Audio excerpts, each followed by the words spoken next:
नमस्कार, आप देख रहे हैं लोकहित न्यूज चैनल। और आज के साक्षात्कार में हम मीरा भाईंदर शहर के ऐसे युवा से बात करने जा रहे हैं जो मीरा भाईंदर शहर की राजनीति में सक्रिय प्रवेश करने जा रहे हैं। तो आइए बात करते हैं मीरा भाईंदर शहर के मशहूर एडवोकेट कुंवर पांडे जी से और जानते हैं कि आखिर वो क्यों राजनीति में आना चाहते हैं, उनका क्या उद्देश्य है और राजनीति में उनका भविष्य क्या है। सबसे पहले कुंवर जी, आपका लोकहित न्यूज़ में स्वागत है और आज अपने कीमती समय निकाला लोकहित न्यूज़ को साक्षात्कार देने के लिए, उसके लिए आपका बहुत बहुत धन्यवाद। सबसे पहले तो आप ये बताइए कि आपने कहा कि आप राजनीति में सक्रिय होना चाहते हैं, क्या वजह है? सबसे मुख्य वजह यह है कि राजनीतिक हमारे जीवन से हर गतिविधियों से जुड़ी हुई है। चाहे हम सड़क पर चल रहे हैं, चाहे रेल से चढ़ रहे हैं, चाहे बस से चढ़ रहे हैं, हर चीज़ें जो भी हमारे जीवन में कहीं ना कहीं सरकार का उसका योगदान है और सरकार राजनीति से आती है। और मैं भी ये भी देख रहा हूँ कि युवा राजनीति से कहीं ना कहीं दूर होते जा रहे हैं, क्योंकि उनको पता नहीं चलता कि राजनीति ही उनका लक्ष्य है और जो भी मूल सुविधाएं उनको जो चाहिए और जिनके लिए वो परेशान है वो राजनीति से पाई जा सकती है। इसलिए राजनीति में हिस्सा लेना युवाओं की एक महत्वपूर्ण भूमिका होनी चाहिए और उन्हें बढ़ चढ़कर इसमें भाग लेना चाहिए। अगर राजनीति में आज हम भाग नहीं लेंगे तो एक कहावत कहेगी कि राजनीति में हिस्सा लेने का दंड यह है कि अयोग्य व्यक्ति आप पर शासन करेंगे, आपके ऊपर राज करेंगे और आपको गुलाम बना के रखेंगे, और जिसके कारण लोगों की मानसिकता जो है बहुत संकुचित हो जाएंगी। अक्सर देखा गया है कुंवर जी कि जो पढ़े लिखे नौजवान होते हैं, जो उच्च शिक्षित होते हैं, वो लोग राजनीति में जाना नहीं चाहते या वो लोग राजनीति को गलत मानते हैं। और आप एक खुद एडवोकेट हैं, अच्छा खासा नाम कमाया हुआ है, वकालत में आपकी अच्छी खासी पहचान बन गई है। इतना सब कुछ होने के बाद अब आप सोच रहे हैं कि आप राजनीति में आए, तो क्या लक्ष्य है आपका? राजनीति को पहली बात तो लोगों के बीच जो प्रेजेंट करने का तरीका है पुराने लोगों का, पुराने राजनेताओं का और कहीं ना कहीं करप्ट लोगों का, इस तरह से उससे प्रेजेंट किया गया है कि राजनीति जो है गलत चीज़ है, उसमें जो जाते हैं गलत हो जाते हैं। लेकिन मैं सही मायने में ये समझता हूँ कि राजनीति एक ऐसी चीज़ है जिसके द्वारा हम एक तबके से जुड़ सकते हैं जिनकी मूल सुविधाएं जिनके पाना मुश्किल हो जाता है, जिनके पास नल नहीं है, जिनके पास पानी नहीं है, इलेक्ट्रिसिटी बिल नहीं है।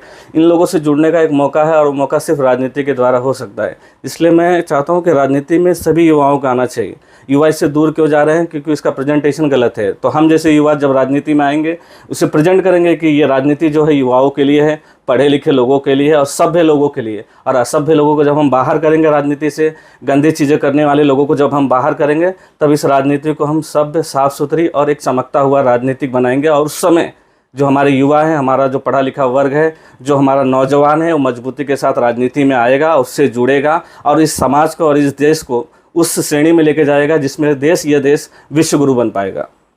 अक्सर देखा गया है कि राजनीति में या तो बहुत कम पढ़े लिखे लोग होते हैं या फिर कुछ ऐसे लोग होते हैं जिनकी आपराधिक पृष्ठभूमि होती है, या फिर ऐसे लोग होते हैं जो बेरोजगार तरीके के लोग होते हैं, जो कामकाजी लोग हैं, जो उच्च शिक्षित लोग हैं। ऐसे लोग राजनीति में बहुत कम हैं। आप जैसे उच्च शिक्षित लोग जब राजनीति में आएंगे तो उसका क्या प्रभाव होगा राजनीति पर? मैं पहली लाइन में बता चुका कि राजनीति को जो गलत तरीके से जिन लोगों ने प्रेजेंट किया है, जिनका नाम ऐसा दे दिया कि राजनीति में लोग आने वाले बाहुबली होने चाहिए, राजनीति में आने वाले आपराधिक छवि के लीडर होने चाहिए, तो इन चीज़ों को चेंज करने का टाइम आ चुका है। युवाओं का जो भविष्य नुकसान कर रहे हैं, ऐसे राजनेताओं को ध्यान में रखना, उनको आइडेंटिफाई करना युवाओं की खुद की जिम्मेदारी है। आप नेता चुनने से पहले उनका बैकग्राउंड चेक कर लें। आप किसे चुनने जा रहे हैं? एक आरोपी को चुनने जा रहे हैं, एक ऐसे आरोपी को जो किसी बहुत सारे केसों में प्रलिप्त है, एक ऐसे राजनेता को चुनने जा रहे हैं जो ईमानदार है कि नहीं है, एक ऐसे राजनेता को चुनने जा रहे हैं जो बोलता है वही करता है कि नहीं करता है।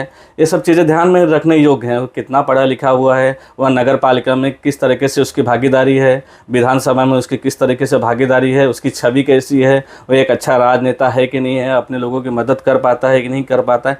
इन विषयों का विश्लेषण करके युवाओं को चाहिए कि राजनेता चुने और उनको फॉलो करें। कुंवर जी, अभी आप फिलहाल भारतीय जनता पार्टी से जुड़े हैं और भारतीय जनता पार्टी के लीगल सेल के अध्यक्ष हैं युवा के। तो क्या माना जाए कि आने वाले दिनों में जो मीरा भाईंदर महानगर पालिका के चुनाव है, अगर पार्टी ने आपको चुनाव का टिकट दिया तो क्या आप ये चुनाव लड़ना चाहेंगे? कैसा है कि मैं पहले स्पष्ट करता हूँ, युवाओं की भागीदारी इस महानगर पालिका में 100% होनी चाहिए। युवा इस महानगर पालिका के भाग्य को तय करेगा और महानगर पालिका को उस स्थिति पे लेकर आएगा जहाँ पे होनी चाहिए। अभी क्या हो रहा है, महानगर पालिका में कुछ अयोग्य, आपराधिक और एक गलत कर्म करने वाले लोग जाके बैठे हुए हैं, जिससे क्या होता है महानगर पालिका की छवि खराब हो रही है। तो मैं अवश्य राजनीति करना चाहूँगा। अगर भारतीय जनता पार्टी और वरिष्ठ नेता इस पर विचार करेंगे कि मुझे राजनीतिक चुनाव लड़ना चाहिए, तो मैं अवश्य 100% चुनाव लड़ूंगा, अपनी महानगर पालिका में अपनी भागीदारी उपस्थित कराने की कोशिश करूँगा। आप कानून के बहुत बड़े जानकार हैं। देखा गया है कि आम जनता जो होती है ये कानून जानती नहीं है, उनके अधिकार क्या है जानती नहीं है। जब आप जैसे युवा और वकील हैं आप खुद जब राजनीति में आएंगे तो एक उम्मीद होती है कि आप जनता को उनके अधिकारों के बारे में जागरूक करेंगे और जो महानगर पालिका हो या जो प्रशासन हो वहाँ से जो उनकी सुविधाएं हैं वो उनको आप दिलाएंगे, ऐसी एक उम्मीद जताते। तो आप इस पर किस तरह से काम करना चाहेंगे? मैं 100% भरोसा दिलाना चाहता हूँ आपको भी और हमारी जनता पे और लोगों को भी। मैं तो रोज़ काफ़ी लोगों से मिलता हूँ, उनकी समस्याएं सुनता हूँ और कभी कभी तो मुझे आश्चर्य होता है कि छोटी छोटी चीज़ों के लिए लोगों को एक बार में 100 बार घूमना पड़ता है, एक ही बार के लिए 4 बार नगर पालिका जाना पड़ता है। एक कंप्लेन लिखाने के लिए आपके चप्पल घिस जाएंगे पुलिस के कॉर्नर में घूमते घूमते, कोई ऑफिसर सुनने वाला नहीं, कोई नगर पालिका का अधिकारी सुनने वाला नहीं। ये लोग कोई किसी की बात सुनने के लिए तैयार नहीं, क्योंकि हमारे नेता सही नहीं, क्योंकि हमारे राजनेताओं ने ऐसा माहौल बना के रखा है, ऐसी चीज़ें करके रखी हैं कि ये मनगढ़ंत अपनी चीज़ें करने के लिए स्वतंत्र हैं।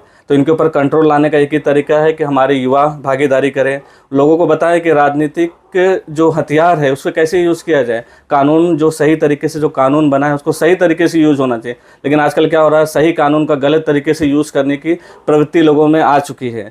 लोग एक गलत मिसयूज़ करते हैं कानून का। एक कंप्लेन लेना चाहिए, उस कंप्लेन को लेने के बजाय कंप्लेनेंट से उस कंप्लेन को विड्रॉ करने के लिए उसके ऊपर दबाव बनाया जाता है। लोगों को न्याय नहीं मिल पा रहा है, लोग यहाँ वहाँ भटक रहे हैं। तो मैं 100% 100% आपको विश्वास दिलाता हूँ कि मैं जब भी राजनीति में आऊँगा, जब भी मेरी भागीदारी नगर पालिका में होगी, तो मैं लोगों को 100% उनका न्याय दिलाऊंगा और कॉर्पोरेशन हो चाहे पुलिस स्टेशन हो, उनका कार्य करा के देने की कोशिश करूँगा। कुंवर पांडे जी, जैसे कि सभी जानते हैं कि आपके जो पिताजी हैं डीके पांडे जी कई सालों से मीरा भाईंदर शहर में एक सम्मानित व्यक्ति हैं और एक वरिष्ठ एडवोकेट रह चुके हैं। उनका काफ़ी जनसंपर्क है यहाँ पर। उसी के साथ आप भी उनके साथ जुड़े हैं, आप भी खुद एक एडवोकेट हैं और आपका भी अच्छा खासा जनसंपर्क है, उनके साथ काम करते हैं। कई लोग आपको रोज आके मिलते हैं अपने काम के सिलसिले में। तो ये एक जो जनसंपर्क है, इस जनसंपर्क का आपको राजनीति में कितना फायदा होगा और इस जनसंपर्क को और बढ़ाने के लिए आपकी क्या योजना होगी आगे? जैसे वकालत मुझे विरासत में मिली है, तो उस विरासत का जो वरदान मुझे मिला है मैं उसका बखूबी इस्तेमाल भी कर रहा हूँ। इस विरासत के थ्रू लोगों से मेरा परिचय हुआ है। वकालत मेरी खुद की एक अपनी पहचान है, जिसके द्वारा मैं लोगों से मिलता हूं, उनकी समस्याओं को सुलझाने की कोशिश करता हूं। कभी पुलिस स्टेशन के थ्रू, कभी कोर्ट के थ्रू, कभी नगर पालिका के द्वारा उनकी समस्याएं सुलझाने की कोशिश करता हूं। आगे चल के मेरा ये विश्वास रहेगा कि जो भी लोग हैं, ख़ास तौर पर गरीब तबके के या कमज़ोर तबके के, जो कानूनी मदद के बिना किसी भी तरीके से कोशिश कर रहे हैं कि उनकी प्रॉब्लम सॉल्व हो जाए, तो ऐसे लोगों की मदद करने की कोशिश करूँगा। बिना किसी चार्ज के कोशिश करूँगा ताकि उनकी फ्री कानूनी सलाह उनको मिल जाए, फ्री कानूनी मदद मिल जाए और वो अपनी समस्याओं को सुलझा पाए और सही जीवन व्यापित कर पाए। जैसा कि आपने अपनी मंशा जताई है कि अभी आप सक्रिय राजनीति में प्रवेश करने जा रहे हैं, इसकी शुरुआत कब होगी और कैसे होगी? इसकी शुरुआत हो चुकी है। भारतीय जनता पार्टी ने मुझे अमूल्य पद पर रखा है, युवाओं का लीगल सेल अध्यक्ष बनाया है। तो इसकी शुरुआत उसी दिन हो गई थी जिस दिन मैंने इस पद को धारण किया था, इस पद की उपलब्धि मुझे प्राप्त हुई थी, तो उसी दिन से इसकी शुरुआत हो गई है। हाँ, इसका जो रिजल्ट है और इसका जो साक्ष्य रूप में आपको परिणाम दिखेगा वो अवश्य इस चुनाव में दिखेगा। तो कुंवर जी बताइए, आप आने वाले दिनों में जब आप लोगों के बीच जाएंगे, क्या संदेश लेकर जाएंगे? मैं अपने लोगों के बीच यही संदेश लेके जाऊंगा कि हमारे युवा, ख़ास तौर पर हमारे जो करीबी युवा हैं, हमारे क्षेत्र में रहने वाले युवा हैं, हमसे जुड़ें, हमसे जुड़कर एक साथ मिलकर काम करें और अपनी भागीदारी तय करें इस क्षेत्र में। और एक हम युवाओं को मिलने की ज़रूरत है। हम मिलकर इस देश के, इस समाज का और इस नगर की सोच को बदलने की ताकत रखते हैं। तो हम मिलजुल कर, सब लोग मिलजुल कर इस समाज के, इस नगर की सोच को बदलेंगे और नई सोच को लाएंगे, नए ऊर्जा के साथ नए राष्ट्र का निर्माण करने की कोशिश करेंगे।